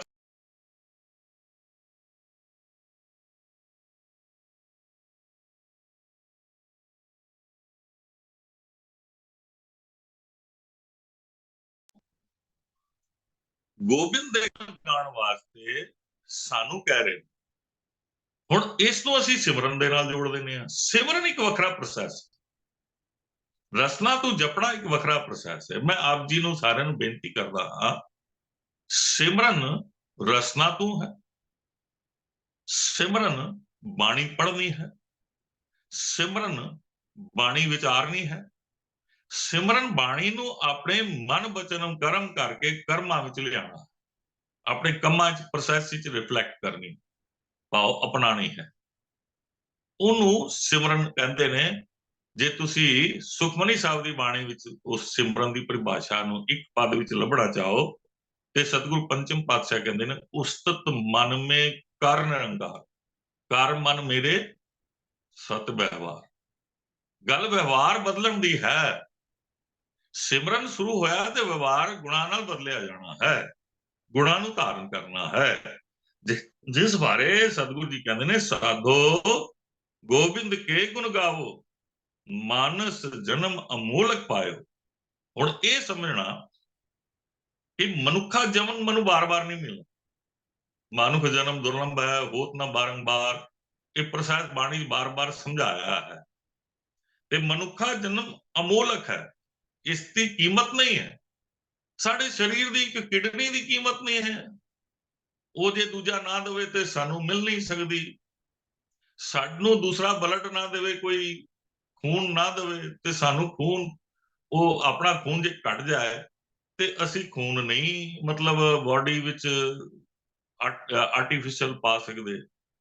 ਸਾਡੇ ਅੰਦਰ ਅੱਖ ਚਲੀ ਜਾਏ, ਹੁਣ ਮੇਰੀਆਂ ਅੱਖਾਂ ਇੱਕ ਖਰਾਬ ਹੈ, ਇੱਕ ਚੰਗੀ ਹੈ, ਇੱਕ ਡੈਡ ਹੋ ਗਈ ਹੈ, ਇੱਕ ਚੱਲ ਰਹੀ ਹੈ। ਮੈਨੂੰ ਪਤਾ ਹੈ ਕਿ ਇਸ ਅੱਖ ਤੋਂ ਬਿਨਾ ਮੈਨੂੰ ਕਿੰਨੀ ਵਾਰੀ ਨਮੋਸ਼ੀ ਛਾਣਨੀ ਪੈਂਦੀ ਹੈ। ਕੋਈ ਸਮਝਦਾ ਕਿ ਪਤਾ ਨਹੀਂ ਮੈਂ ਕਿਹੜੇ ਪਾਸੇ ਦੇਖ ਰਿਹਾ। ਮੇਰੇ ਦੇਖਣ ਦਾ ਢੰਗ ਹੀ ਵਿਚਾਰਿਆਂ ਨੂੰ, ਕਿਉਂਕਿ ਉਹ ਦੋ ਅੱਖਾਂ ਵਾਲੇ ਨੇ, ਦੋ ਅੱਖਾਂ ਵਾਲੇ ਨੂੰ ਇੱਕ ਅੱਖ ਵਾਲੇ ਦਾ ਦਰਦ ਨਹੀਂ ਸਮਝ ਆਏਗਾ, ਔਰ ਇੱਕ ਅੱਖ ਵਾਲੇ ਨੂੰ ਪੂਰੀ ਦੋਨੋਂ ਅੱਖਾਂ ਤੋਂ ਵੀ ਹੋਣੇ ਦੀ ਦਰਦ ਨੂੰ ਨਹੀਂ ਸਮਝ ਆਏਗੀ। ਤੇ ਸਤਿਗੁਰੂ ਇਸ ਗੱਲ ਨੂੰ ਸਮਝਾਉਂਦੇ ਨੇ ਕਿ ਸਾਧੋ ਗੋਬਿੰਦ ਕੇ ਗੁਣ ਗਾਵੋ, ਮਾਨਸ ਜਨਮ ਅਮੋਲਕ ਪਾਇਓ, ਬਿਰਥਾ ਕਾਹੇ ਗਵਾਵੋ, ਕਿਉਂ ਬਿਰਥ ਗਵਾ ਰਹੇ ਹੋ? ਹੁਣ ਬਿਰਥ ਗਵਾਉਣ ਦਾ ਮਤਲਬ ਹੈ ਕਿ ਅਸੀਂ ਬੈਠੇ ਹਾਂ, ਇਹੀ ਸੋਚੀ ਜਾ ਰਹੇ ਹਾਂ ਵੀ ਕਿੱਥੋਂ ਰੋਟੀ ਆਏਗੀ, ਕਿੱਥੋਂ ਧੰਦਾ ਹੋਏਗਾ। ਧੰਦਾ ਔਰ ਕਿਰਤ ਵਿੱਚ ਅਰਥ ਅਸੀਂ ਉਹਦੇ ਡਿਫਰੈਂਸਸ ਵੱਖਰਾਪਨ ਨਹੀਂ ਕਰ ਸਕਦੇ ਕਿ ਧੰਦਾ ਕਿਸ ਨੂੰ ਕਹਿੰਦੇ ਨੇ ਤੇ ਕਿਰਤ ਕਿਸ ਨੂੰ ਕਹਿੰਦੇ ਨੇ। ਧੰਦਾ ਕਹਿੰਦੇ ਨੇ ਜਿੱਥੋਂ ਲਾਭ ਹੀ ਲਾਭ ਹੋਵੇ, ਘਾਟਾ ਪੈ ਜਾਏ ਤੇ ਮਿਰਚਾਂ ਲੱਗਦੀਆਂ ਨੇ। ਤੇ ਕਿਰਤ ਹੈ ਜਿਹੜਾ ਵੰਡ ਕੇ ਛਕਣ ਦੀ ਪਰਿਭਾਸ਼ਾ ਦਿੰਦਾ ਹੈ, ਸਿਮਰਨ ਦਿੰਦਾ ਹੈ, ਰੱਬ ਵਿੱਚ ਸਭ ਨੂੰ ਦੇਖਣ ਦਾ ਸਿਮਰਨ ਦੇ ਦਿੰਦਾ ਹੈ, ਕਿਸੇ ਨਾਲ ਧੋਖਾ ਨਹੀਂ ਕਰਨ ਦਿੰਦਾ, ਕਿਸੇ ਨਾਲ ਫਰਾਡ ਨਹੀਂ ਕਰਨ ਦਿੰਦਾ। ਇਸ ਪਰਿਭਾਸ਼ਾ ਨੂੰ ਸਮਝਾ ਦਿੰਦਾ ਹੈ ਸਿਮਰਨ। ਹੁਣ ਸਿਮਰਨ ਦੀ ਪਰਿਭਾਸ਼ਾ ਨੂੰ ਜਦ ਅਸੀਂ ਸਮਝ ਲੈਂਦੇ ਹਾਂ ਤੇ ਸਾਡੇ ਅੰਦਰ ਜੀਵਨ ਮਨੋਰਥ ਨੂੰ ਸਮਝਣਾ ਬੜਾ ਜ਼ਰੂਰੀ ਹੈ ਕਿ ਇਹ ਮਨੁੱਖਾ ਜੀਵਨ ਜਿਹੜਾ ਪ੍ਰਾਪਤ ਹੋਇਆ ਹੈ ਇਹ ਸਿੰਪਲ ਨਹੀਂ ਹੈ, ਇਹ ਆਮ ਨਹੀਂ ਹੈ, ਇਹ ਵਿਅਰਥ ਗਵਾਉਣ ਵਾਸਤੇ ਨਹੀਂ ਹੈ। ਗੁਣ ਗੋਬਿੰਦ ਗਾਇਓ ਨਹੀਂ, ਵਿਅਰਥ ਕਿਸ ਤਰ੍ਹਾਂ ਜਾ ਰਿਹਾ? ਕਿਉਂਕਿ ਪ੍ਰਮਾਤਮਾ ਦੇ ਗੁਣ ਗਾਏ ਨਹੀਂ। ਗੁਣ ਗਾਣੇ ਕਿਉਂ ਨੇ?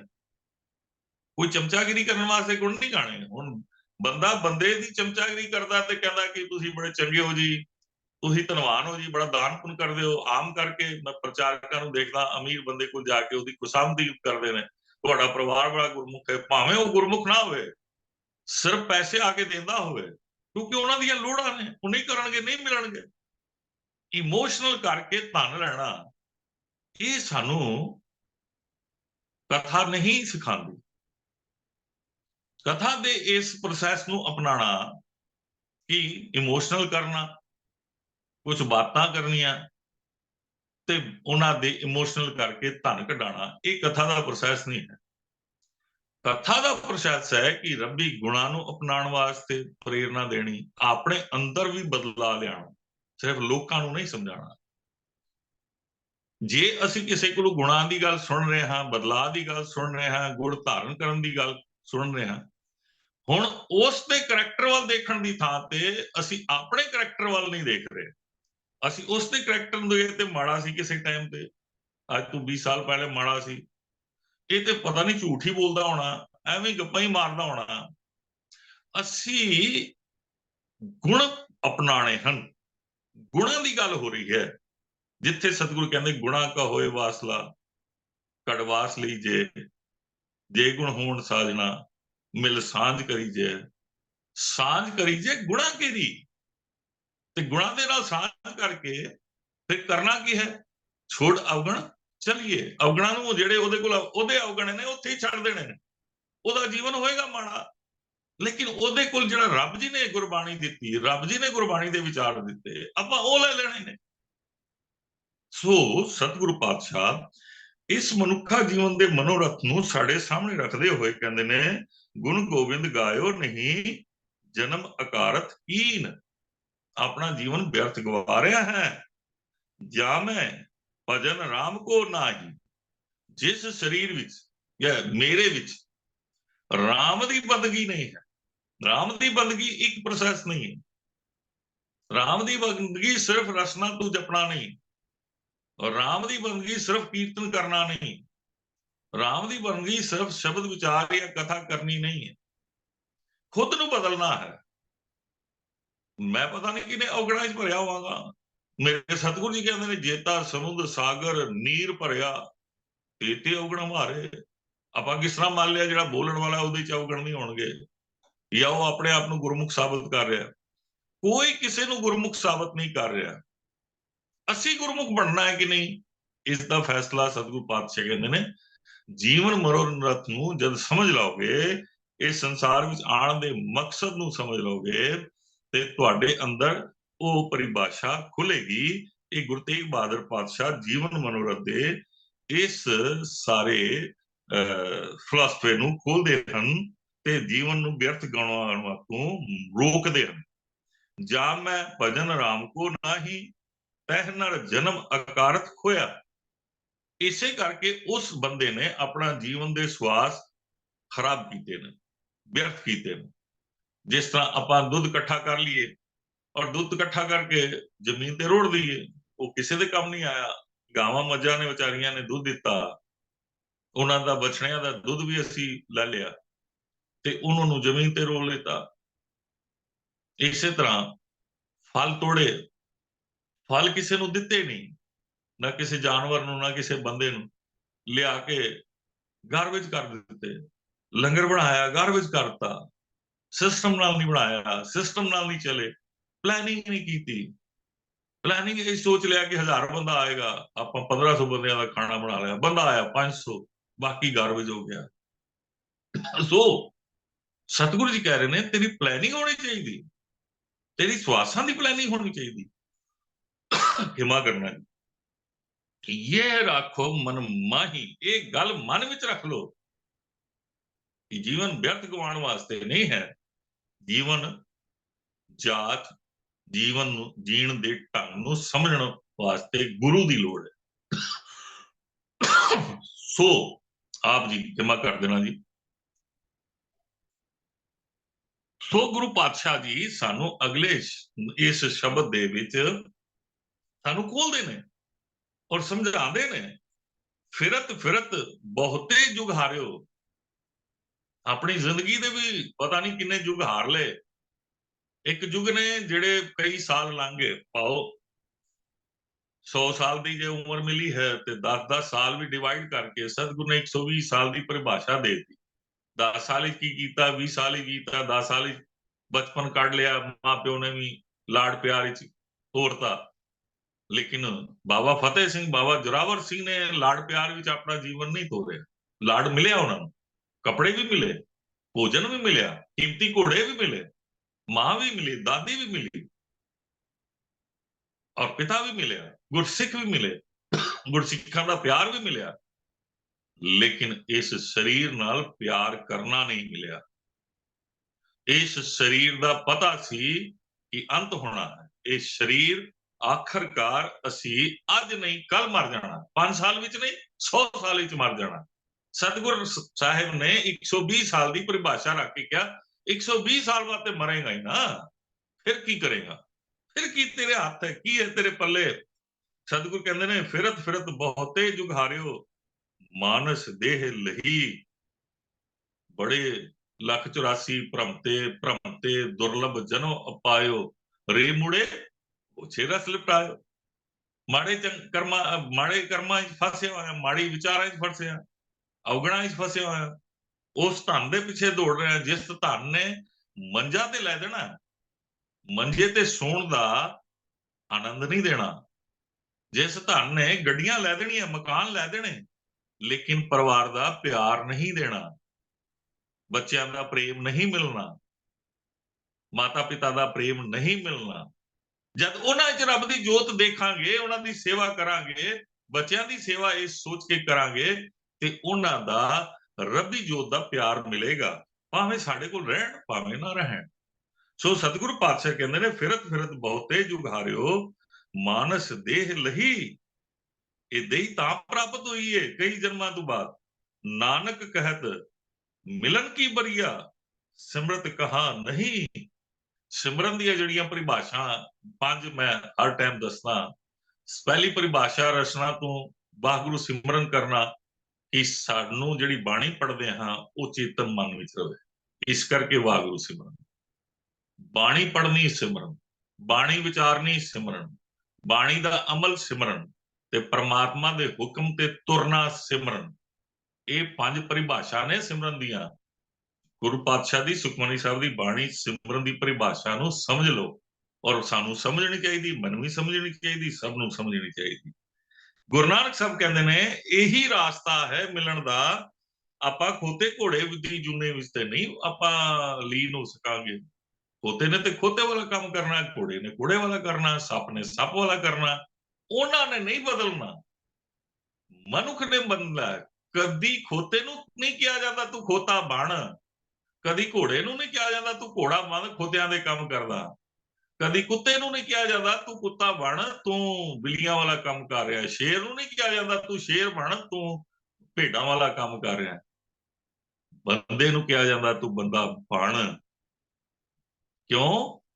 ਕਿਉਂਕਿ ਕਰਤੂਤ ਪਸ਼ੂ ਕੀ ਮਾਨਸ ਜਾਤ। लोक पचारा करे दिन रात। सो विचार करदे सतगुरु पातशाह अगे कहंदे ने, कहा भूलियो रे झूठे लोभ लाग।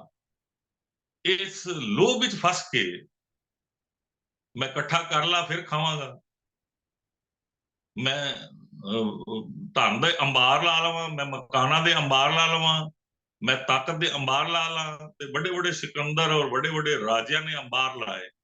ਉਹਨਾਂ ਨੂੰ ਚੰਗੇਜ਼ ਖਾਨ ਨੇ ਕਹਿੰਦੇ ਨੇ 5 ਕਰੋੜ ਬੰਦਾ ਮਾਰਿਆ, ਲੇਕਿਨ ਚੰਗੇਜ਼ ਖਾਨ ਅੱਜ ਜਰਨੈਲ ਗਿਣਿਆ ਜਾਂਦਾ, ਬੜਾ ਵੱਡਾ ਜਰਨੈਲ है, लेकिन 5 करोड़ ਬੰਦਾ ਮਾਰਤਾ ਉਸ ਟਾਈਮ। आप सोच के देखो कितनी दुनिया ਵਿੱਚ ਉਸਨੇ ਕਿੰਨੇ ਬੰਦੇ ਮਾਰੇ ਹੋਣ। ਮੈਨੂੰ ਨਹੀਂ ਪਤਾ ਉਹਨੇ ਕਿੰਨੇ ਮਾਰੇ ਨੇ ਬੰਦੇ, ਲੇਕਿਨ ਸੁਣਨ ਵਿੱਚ ਆਇਆ। ਹੁਣ ਇਸ ਗੱਲ ਨੂੰ ਦੇਖੀਏ ਤੇ ਸਿਕੰਦਰ ਨੇ ਪਤਾ ਨਹੀਂ ਕਿੰਨੇ ਬੰਦੇ ਮਾਰੇ ਹੋਣਗੇ, ਫਿਰ ਹਿੰਦੂ ਰਾਜਿਆਂ ਨੇ ਕਿੰਨੇ ਬੰਦੇ ਮਾਰੇ ਹੋਣਗੇ। ਦੋਸ਼ ਅਸੀਂ ਮੁਗਲਾਂ ਨੂੰ ਦਿੰਦੇ ਹਾਂ, ਕਿਉਂਕਿ ਉਹਨਾਂ ਨੇ ਸਾਡੇ ਉੱਪਰ ਸੂਈ ਚੁਬੋਈ ਹੈ, ਇਸ ਕਰਕੇ ਸਾਨੂੰ ਬਾਰ-ਬਾਰ ਇਹ ਪੜਾਤਾ ਗਿਆ। ਲੇਕਿਨ ਉਹਨਾਂ ਦੇ ਪਿੱਛੇ ਮਾਈਂਡ ਕਿਹੜਾ ਕੰਮ ਕਰ ਰਿਹਾ ਹੈ, ਉਹਨਾਂ ਨੂੰ ਚਲਾ ਕੌਣ ਰਿਹਾ ਹੈ, ਉਹਨਾਂ ਦੇ ਅੰਦਰ ਇਹ ਕੌਣ ਭਰ ਰਿਹਾ ਹੈ। ਉਹਨਾਂ ਹੀ ਦੋਸ਼ੀ, ਜਿੰਨਾ ਦੋਸ਼ ਕਤਲ ਕਰਨ ਵਾਲੇ ਦਾ ਹੈ, ਕਤਲ ਦੀ ਪ੍ਰੇਰਣਾ ਦੇਣ ਵਾਲਾ, ਉਸ ਨੂੰ ਪੈਸੇ ਦੇਣ ਵਾਲਾ ਜਾਂ ਉਸ ਨੂੰ ਕਤਲ ਕਰਨ ਦੇ ਵਾਸਤੇ ਪ੍ਰੇਰਨ ਵਾਲਾ, ਉਹਨਾਂ ਹੀ ਦੋਸ਼ੀ ਮੰਨਿਆ ਜਾਂਦਾ ਹੈ ਕਾਨੂੰਨ ਦੇ ਹਿਸਾਬ ਨਾਲ। ਤੇ ਸਤਿਗੁਰੂ ਪਾਤਸ਼ਾਹ ਕਹਿੰਦੇ ਨੇ, ਭਾਈ ਧਿਆਨ ਕਰੋ, ਕਛ ਬਿਗੜਿਓ ਨਾਹਿਨ ਅਜਹੂ ਜਾਗ। ਹੁਣ ਵੀ ਜਾਗ ਪੈ, ਅਜੇ ਵੀ ਸਮਾਂ। ਜਿਹਨੇ ਸਵਾਸ ਬਾਸ ਕੇ ਨਾ, ਅਸੀਂ ਕਈ ਵਾਰੀ ਕਹਿੰਦੇ ਹਾਂ ਜੀ ਬੁੱਢੇ ਹੋ ਗਏ ਹਾਂ, ਹੁਣ ਆਪਾਂ ਕੀ ਕਰ ਸਕਦੇ ਹਾਂ, ਬੁੱਢੇ ਬਾਰੇ ਕੀ ਹੋ ਸਕਦਾ ਹੈ। ਸਤਿਗੁਰੂ ਪਾਤਸ਼ਾਹ ਨੇ ਹਰ ਇੱਕ ਉਮਰ ਦੇ ਵਿੱਚ, ਜਾਮਿਆਂ ਦੇ ਵਿੱਚ, 10 ਜਾਮਿਆਂ ਸਾਨੂੰ ਇਹ ਦੱਸ ਦਿੱਤਾ ਹੈ, ਸਮਝਾ ਦਿੱਤਾ ਹੈ। ਉਮਰ ਦਾ ਗਿਆਨ ਦੇ ਨਾਲ, ਉਮਰ ਦਾ ਸਿਮਰਨ ਦੇ ਨਾਲ, ਉਮਰ ਦਾ ਚੰਗੇ ਗੁਣਾਂ ਦੇ ਨਾਲ ਕੋਈ ਵਾਸਤਾ ਨਹੀਂ। ਉਹ 62, 72, 73 ਸਾਲ ਦੀ ਉਮਰ ਵਿੱਚ ਵੀ ਗੁਰੂ ਦੀ ਜੋਤ ਦਾ ਵਾਰਿਸ ਬਣ ਸਕਦਾ ਹੈ, ਜਿਸ ਤਰ੍ਹਾਂ ਖਾਲਸਾ ਪੰਥ ਗੁਰੂ ਦੀ ਜੋਤ ਦਾ ਵਾਰਿਸ ਹੈ। ਤੇ ਅਸੀਂ ਖਾਲਸਾ ਪੰਥ ਦੇ ਹਿੱਸੇ ਬਣਨ ਵਾਸਤੇ ਸਾਨੂੰ ਖਾਲਸਾ ਤੇ ਬਣਨਾ ਪਏਗਾ ਨਾ। ਰਹਿਤ ਪਿਆਰੀ ਮੁਸਕੋ ਸਿੱਖ ਪਿਆਰਾ ਨਹੀਂ। ਸੋ ਅੱਜ ਮੈਂ ਪੂਰੀਆਂ ਗੁਰੂ ਤੇਗ ਬਹਾਦਰ ਪਾਤਸ਼ਾਹ ਜੀ ਦੀਆਂ ਬਾਣੀ ਦੀਆਂ ਵਿਚਾਰਾਂ ਨਹੀਂ ਤੁਹਾਡੇ ਸਾਹਮਣੇ ਰੱਖ ਸਕਿਆ। ਫਿਰ ਸਮਾਂ ਮਿਲਿਆ, ਟਾਈਮ ਰੱਖ ਲਵਾਂਗੇ, ਅਗਲੇ ਉਹਨਾਂ ਦੇ ਗੁਰਬਾਣੀ ਦੇ ਉਪਦੇਸ਼ਾਂ ਤੇ ਚੰਗੀ ਤਰ੍ਹਾਂ ਕੋਖ ਕੇ ਵਿਚਾਰ ਕਰਾਂਗੇ ਕੀ ਸਤਿਗੁਰੂ ਜੀ ਸਾਨੂੰ ਸਮਝਾਉਣਾ ਚਾਹੁੰਦੇ ਨੇ। ਤੇ ਅਗਲੇ ਜਿਸ ਵੀ ਸਮੇਂ ਆਪਣੇ ਸਾਡੇ ਮੈਂਬਰ ਸਾਨੂੰ ਜਿਸ ਟਾਈਮ ਇਜਾਜ਼ਤ ਦੇਣ, ਫਿਰ ਕਰਾਂਗੇ। ਸੋ ਭੁੱਲਾਂ ਨੂੰ ਬਖਸ਼ ਦੇਣਾ, ਪੁਸਤਕ ਦਾ ਉਚਾਰਨ ਵਿੱਚ ਕੋਈ ਭੁੱਲ ਰਹਿ ਗਈ ਹੋਵੇ, ਗੁਰਮਤ ਤੇ ਉਲਟ ਜਾਣੇ ਅਣਜਾਣੇ ਕੁਝ ਬੋਲਿਆ ਗਿਆ ਹੋਵੇ, ਖਿਮਾ ਦੀ ਜਾਚ ਖਾਂ। ਆਓ ਫਤਿਹ ਪ੍ਰਵਾਨ ਕਰੋ ਜੀ। ਵਾਹਿਗੁਰੂ ਜੀ ਕਾ ਖਾਲਸਾ, ਵਾਹਿਗੁਰੂ ਜੀ ਕੀ ਫਤਿਹ।